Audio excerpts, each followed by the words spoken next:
Hi there, this is Danny Flexen and welcome to this week's edition of SecondsOut ReFLEXions. Monday, 4:30 PM, we're here to round up the boxing action from the weekend just gone. And it was a big weekend of action that we've just seen.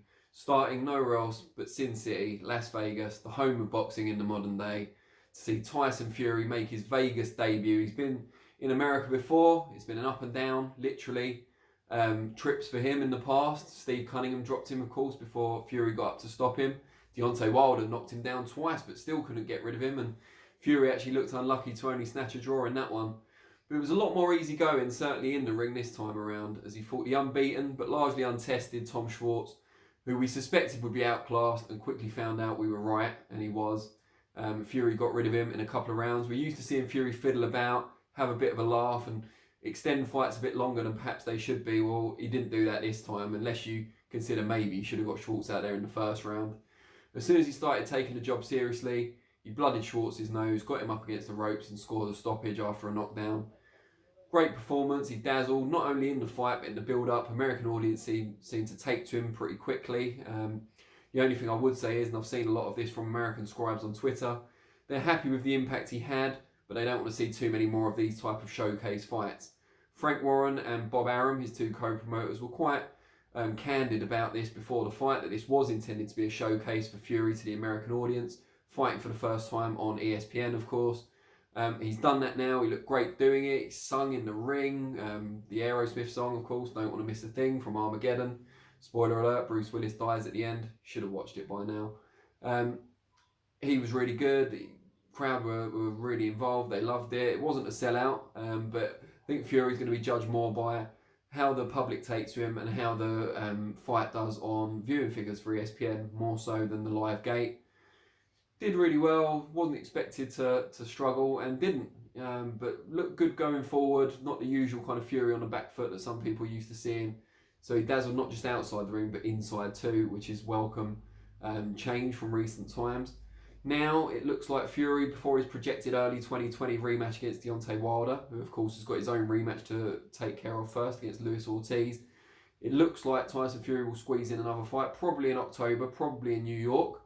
And rumours have it, at least now, it's a riskier opponent than I thought it would be in Kubrat Pulev.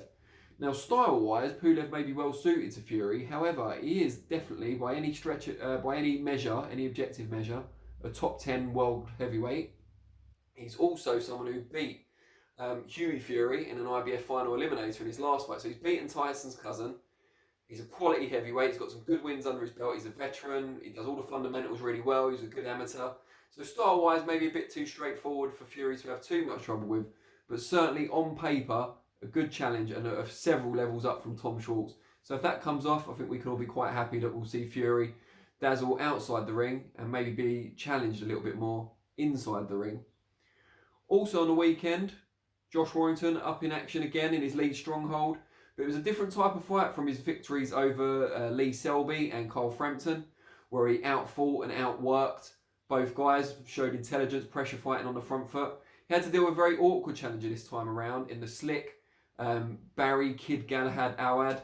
A lot of people had Galahad winning. There was a lot of holding in the fight, clashes. It was a messy fight. Hard to kind of pick a winner. I didn't score it round by round. But a lot of people did have Galahad winning, thought his pot shotting and accuracy was better. But a lot of other people then thought that Warrington, his volume outweighed that, and that Galahad just didn't throw enough shots. And also a certain number of people felt that Galahad should have been deducted points for the holding. They felt he initiated more than Warrington. So it comes down to kind of more of what you like, the kind of volume and pressure fighting of Warrington against the accuracy and the pot shotting of Galahad. Either way, Galahad proved he belongs at world level. Warrington will want to move on from this to unification fights. And I think a lot of the other fighters who were targeting Warrington previously will see their confidence grow from seeing some of his limitations perhaps exposed in that fight. Also on the lead show, I should mention, James Metcalf, won the Commonwealth Super Welterweight title with a lovely body shot stoppage of Jason Wellborn, just when he looked up against it as well, so that was a good win. Zelfa Barrett clearly outpointed Leon Woodstock, for the Commonwealth Super Featherweight title. And Liverpool heavyweight hope Alex Dickinson lost what always seemed ambitious matchmaking against dangerous, I regret to call him a journeyman anymore because he causes a lot of these upsets now, Kamil Sokolovsky.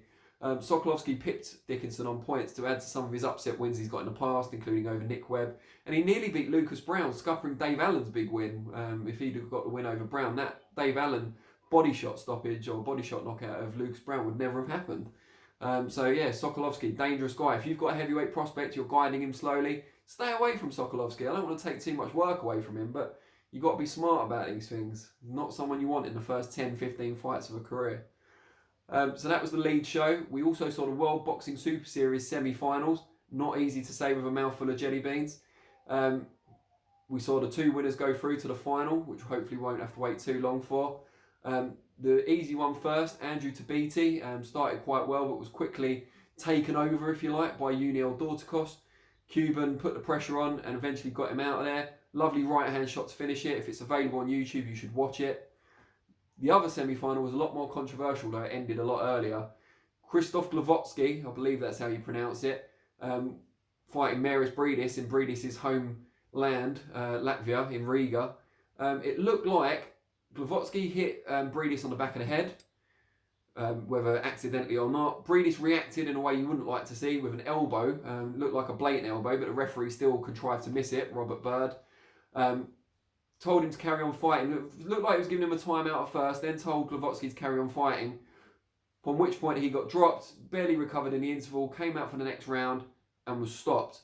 Also, in the round where he got elbowed and they carried on and he got hurt, the round seemed to extend far beyond the normal 3 minutes. The bell seemed to be ringing for a long time before the referee realised belatedly and called for the bell. So quite a few reasons for Glavotsky to feel aggrieved.